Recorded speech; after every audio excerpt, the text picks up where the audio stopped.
بسم اللہ الرحمن الرحیم۔ پیارا اسلام چینل میں تمام دیکھنے والوں کو خوش آمدید کہتے ہیں۔ اللہ سے دعا ہے کہ تمام لوگوں کی دعائیں، مرادیں اور دلی تمنائیں پوری فرمائے، آمین ثم آمین۔ حضور صلی اللہ علیہ وآلہ وسلم کی شان رحیمی و کریمی نہ صرف یہ کہ انسانوں کے ساتھ مخصوص تھی، بلکہ آپ صلی اللہ علیہ وآلہ وسلم کی شان رحمت کی وسعت نے جانوروں کے حقوق کے لیے بھی جد و جہد کی اور ان کو اپنے رحم و کرم کے سائے سے بھی حصہ وافر عطا کیا، اور جانوروں کے ساتھ نبی کریم صلی اللہ علیہ وآلہ وسلم کے برتاؤ اور ان کے حقوق کی ادائیگی کی تاکید، ان کے ساتھ بہترین سلوک کی دعوت کی روشنی میں اپنے جانوروں کے ساتھ برتاؤ کا بھی جائزہ لیں۔ تو کیا ہمارا جانوروں کے ساتھ وہی برتاؤ ہے جس کی تاکید نبی کریم صلی اللہ علیہ وآلہ وسلم نے کی ہے، یا ہم جانوروں کے حقوق کی ادائیگی میں کوتاہی سے کام لے کر عذاب و وعیدوں کے مستحق بن رہے ہیں؟ اللہ کا بڑا فضل ہے کہ اللہ عز و جل نے چھوٹے سے لے کر بڑے جانور تک کو ہمارے تابع اور زیر و دست کر دیا ہے۔ ایک چھوٹا سا بچہ ایک بڑے اونٹ کی مہار تھامے لے جاتا ہے، یہ بس اللہ عز و جل کی کرم فرمائی ہے، اور انسانیت کے ساتھ اس کا فضل ہے کہ ایک بڑے جانور کو ایک چھوٹا بچہ بھی اپنے تابع کیے دیتا ہے، ورنہ یہ ضعیف اور ناتواں انسان کی کیا حیثیت کہ وہ اس قدر بڑے اور قوی ہیکل، تند و من سے کئی گنا بھاری و بھرکم جسم و جثہ کے مالک جانوروں کو رام کر سکے۔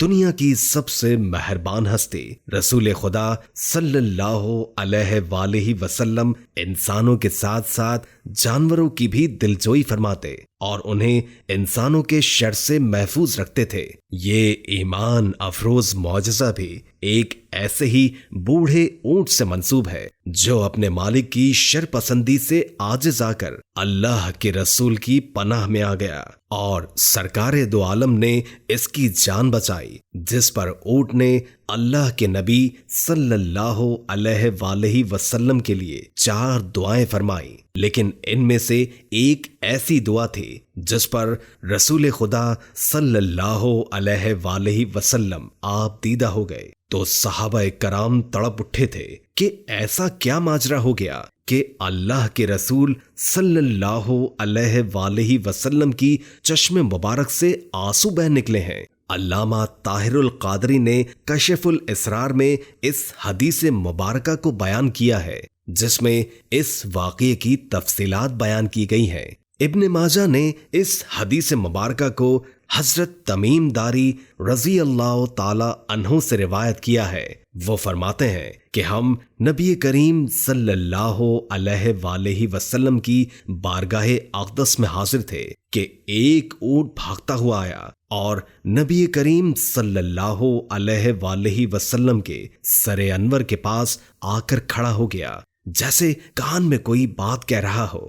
آپ صلی اللہ علیہ وآلہ وسلم نے فرمایا، اے اونٹ پرسکون ہو جا، اگر تو سچا ہے تو تیرا سچ تجھے فائدہ دے گا، اور اگر تو جھوٹا ہے تو تجھے اس جھوٹ کی سزا ملے گی۔ بے شک جو ہماری پناہ میں آ جاتا ہے اللہ تعالیٰ بھی اسے امان دے دیتا ہے، اور ہمارے دامن میں پناہ لینے والا کبھی نامراد نہیں ہوتا۔ ہم نے عرض کیا، یا رسول اللہ، یہ اونٹ کیا کہتا ہے؟ آپ صلی اللہ علیہ وآلہ وسلم نے فرمایا، اس اونٹ کے مالکوں نے اسے ذبح کر کے اس کا گوشت کھانے کا ارادہ کر لیا تھا، سو یہ ان کے پاس سے بھاگ آیا ہے، اور اس نے تمہارے نبی کی بارگاہ میں استغاثہ کیا ہے۔ ابھی ہم باہم اسی گفتگو میں مشغول تھے کہ اس اونٹ کے مالک بھاگتے ہوئے آئے۔ جب اونٹ نے ان کو آتے ہوئے دیکھا تو وہ دوبارہ نبی کریم صلی اللہ علیہ وآلہ وسلم کے سر مبارک کے قریب ہو گیا، اور آپ صلی اللہ علیہ وآلہ وسلم کے پیچھے چھپنے لگا۔ ان مالکوں نے عرض کیا، یا رسول اللہ، ہمارا یہ اونٹ 3 دن سے ہمارے پاس سے بھاگا ہوا ہے، اور آج یہ ہمیں آپ کی خدمت میں ملا ہے۔ اس پر آپ صلی اللہ علیہ وآلہ وسلم نے فرمایا، یہ میرے سامنے شکایت کر رہا ہے اور یہ شکایت بہت ہی بری ہے۔ انہوں نے عرض کیا، یا رسول اللہ، یہ کیا کہہ رہا ہے؟ آپ صلی اللہ علیہ وآلہ وسلم نے فرمایا، یہ کہتا ہے کہ یہ تمہارے پاس کئی سال تک پلا بڑھا، جب موسم گرما آتا تو تم گھاس اور چارے والے علاقے کی طرف اس پر سوار ہو کر جاتے، اور جب موسم سرما آتا تو اسی پر سوار ہو کر گرم علاقوں کی جانب کوچ کرتے۔ پھر جب اس کی عمر زیادہ ہو گئی تو تم نے اسے اپنی اونٹنیوں میں افزائش نسل کے لیے چھوڑ دیا۔ اللہ تعالیٰ نے تمہیں اس سے کئی صحت مند اونٹ عطا کیے۔ اب جب کہ یہ اس خستہ حالی کی عمر کو پہنچ گیا ہے تو تم نے اسے ذبح کر کے اس کا گوشت کھا لینے کا منصوبہ بنایا ہے۔ انہوں نے عرض کیا، خدا کی قسم یا رسول اللہ، یہ بات منوعاً اسی طرح ہے جیسے آپ نے بیان فرمائی۔ اس پر حضور اکرم صلی اللہ علیہ وآلہ وسلم نے فرمایا، ایک اچھے خدمت گزار کی اس کے مالکوں کی طرف کیا یہی جزا ہوتی ہے؟ وہ عرض گزار ہوئے، یا رسول اللہ، اب ہم اسے نہ بیچیں گے اور نہ ہی اسے ذبح کریں گے۔ آپ صلی اللہ علیہ وآلہ وسلم نے فرمایا، تم جھوٹ کہتے ہو، اس نے پہلے تم سے فریاد کی تھی مگر تم نے اس کی داد رسی نہیں کی، اور میں تم سب سے بڑھ کر رحم فرمانے والا ہوں۔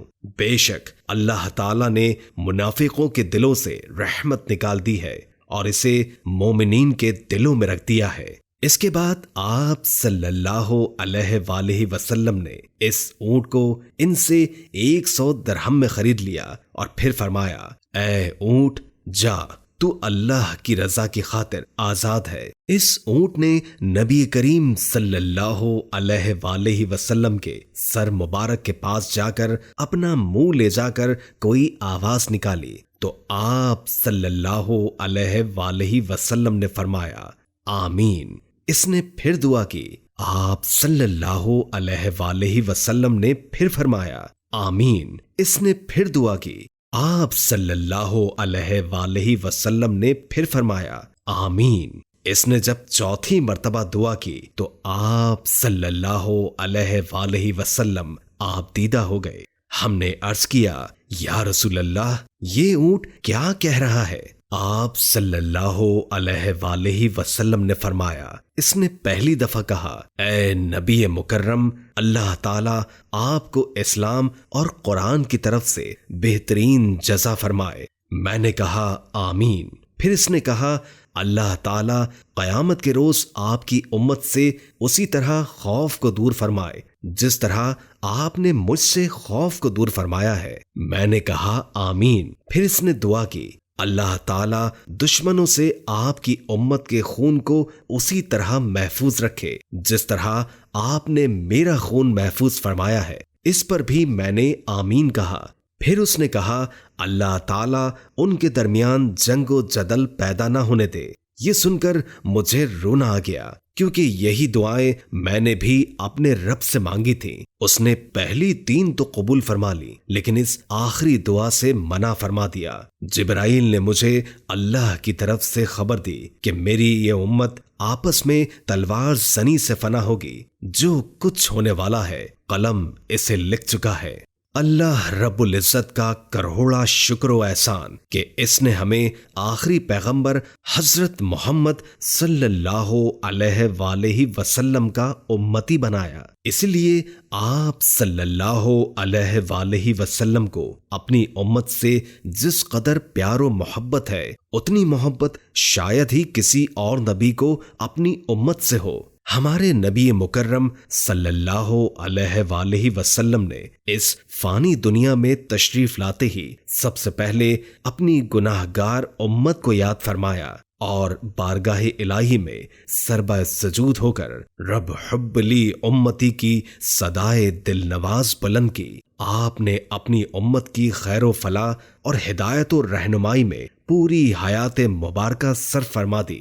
بچپن، جوانی، بڑھاپا، امیری و غریبی، صحت و مرض، خوشحالی و تنگ دستی، غرض یہ کہ زندگی کے ہر موڑ پر امت کو سنبھالا دیا۔ آپ کو اپنی امت سے اس قدر پیار تھا کہ امت کی طرف سے ملنے والے دکھ اور درد کو بخوشی گوارا کیا اور کبھی دل برداشتہ نہیں ہوئے۔ ان کی ایذا ثانیوں پر بجائے لعنت و بددعا کے لبہائے ناز سے ہدایت کی دعا نکلتی۔ امت کی بدعمالیوں اور نافرمانی پر اللہ کے عذاب کا خوف کھاتے۔ یہی وجہ ہے کہ جس روز آندھی طوفان کے آثار ظاہر ہوتے تو نورانی مکھڑے پر غم و فکر کے بادل نمایاں ہو جاتے۔ حالت ایسی ہو جاتی کہ کبھی آگے بڑھتے کبھی پیچھے ہٹتے۔ ام المومنین سیدہ عائشہ صدیقہ رضی اللہ تعالی عنہما نے ایک بار آپ سے اس کا سبب دریافت کیا تو فرمایا کہ میں ڈرتا ہوں کہ کہیں قوم